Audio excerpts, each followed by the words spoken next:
பிரியமானவர்களே, ஆண்டவர் இரட்சகருமாக இயேசு கிறிஸ்துவின் நாமத்துல உங்களை வாழ்த்துகிறேன். எப்படி இருக்கிறீங்க? சேனைகளின் கர்த்தர் நம்மோடு கூட இருக்கிறார். ஏதோ ஒரு கவலை, ஏதோ ஒரு வேதனை உங்க உள்ளத்தை அப்படியே வதைக்குதா?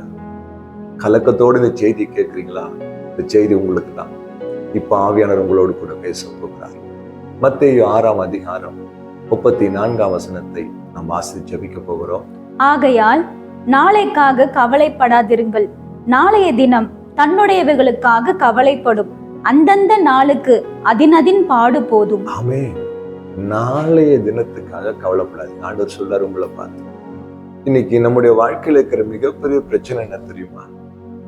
நாளைக்கு வரப்போகிற காரியங்களை குறித்து கவலைப்படுறதுக்கு தான் நேரம் அதிகமா செலவு பண்றோமே தவிர, தெய்வ சமூகத்துல காத்திருக்கிறதுக்கோ ஜெபிக்கிறதுக்கோ ஆண்டவர் கொடுத்த வாக்குத்தத்தங்களை பற்றி கொண்டு உரிமை பாராட்டி ஜெயத்தை பெற்றுக் கொள்வதற்கோ நேரம் ஒதுக்கிறது கிடையாது. பிள்ளைகளை குறிச்ச கவலை, குடும்பத்தை குறிச்ச கவலை, ஊழியத்தை குறிச்ச கவலை, பண தேவைகளை குறிச்ச கவலை, நாளை தினத்தை எப்படி நடத்த போறது கவலை. இப்படி கவலைப்பட்டு கவலைப்பட்டு கவலைப்பட்டு கவலைப்பட்டு தேவன் நமக்கு வைத்திருக்கிற நன்மைகளை தெரிந்து கொள்ளாமலே அநேக நேரங்களிலே காலத்தையும் நேரத்தையும் வீணாக்கி விடுகிறோம்.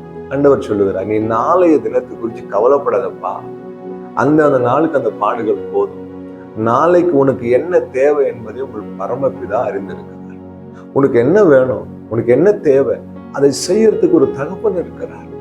பேதர் எழுதுகிற அழகா, அவர் உங்களை விசாரிக்கிற தேவனாய் இருக்கிறபடினால உன் கவலையெல்லாம் கொண்டு போய் அவர் மேல வச்சிருக்க.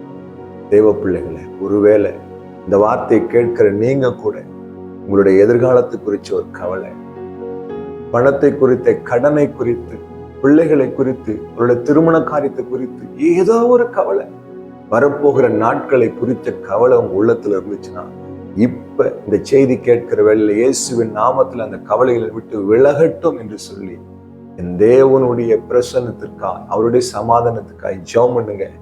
நீங்க கவலைப்படுறதுனால எதுவும் நடக்க போறதில்லை.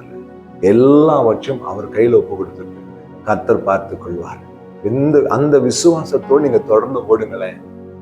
கர்த்தர் உங்கள் வாழ்க்கையில எல்லாவற்றையும் ஜெயமாய் மாற்றி தருவார். உங்களுக்கு என்ன தேவை, எனக்கு என்ன தேவைன்றத நம்ம ஆராதிக்க தேவன் தெளிவா அறிஞ்சிருக்கிறார். அவர் தரத்தை ஒரு மனுஷனும் தடுக்க முடியாது. அவர் தர முடியாத ஒரு மனுஷனும் வாங்கி தர முடியாது. அப்புறம் ஏன் கவலைப்படுறீங்க? நமக்குரியதை நமக்கு தருவார். நம்மை நடத்துகிறவர் நம்முடைய தேவன். இந்த தேவன் மரண பரியந்து நம்மை நடத்துகிறவர். ஆகையினால நாளை தினத்தை குறித்து கவலையப்படாதீங்க, சந்தோஷமா இருங்க. எல்லாவற்றிலும் ஸ்தோத்திரம் செய்யுங்கள், அதுவே உங்களை குறித்த, என்னை குறித்த தேவனுடைய சித்தமா இருக்கு. வசனம் ஒரு அழகான வசனம் பாருங்க. அதனால எல்லாத்தையும் ஸ்தோத்திரம் பண்ணி கத்திரிக்கையில கொடுத்துட்டு நீங்க மாட்டுமே ஓடுங்க. உங்கள் தேவைகளை ஆச்சரியமாய் சந்திக்கிற தகப்பன் நம்முடைய தேவன் செய்வாருங்க. ஜெபிக்கலாமா? அன்பும் இரக்கமுள்ள நல்ல ஆண்டவரே, இந்த வார்த்தைக்காக ஸ்தோத்திரம். இந்த வார்த்தை கேட்கிற ஒவ்வொரு பிள்ளைகள் உள்ளத்தில் இருக்கிற நாளைய தினத்தை குறித்த கவலைகள் விலகி போவதாக, சமாதானம் நிரப்பட்டும், எல்லாவற்றையும் ஆச்சரியமாய் சந்தித்து அதிசயமாய் நடத்தி போங்க. செய்திங்க. நன்றி. இயேசு கிறிஸ்துவின் நாமத்தில் பிதாவே, ஆமென். ஹல்லேலூயா. God bless you.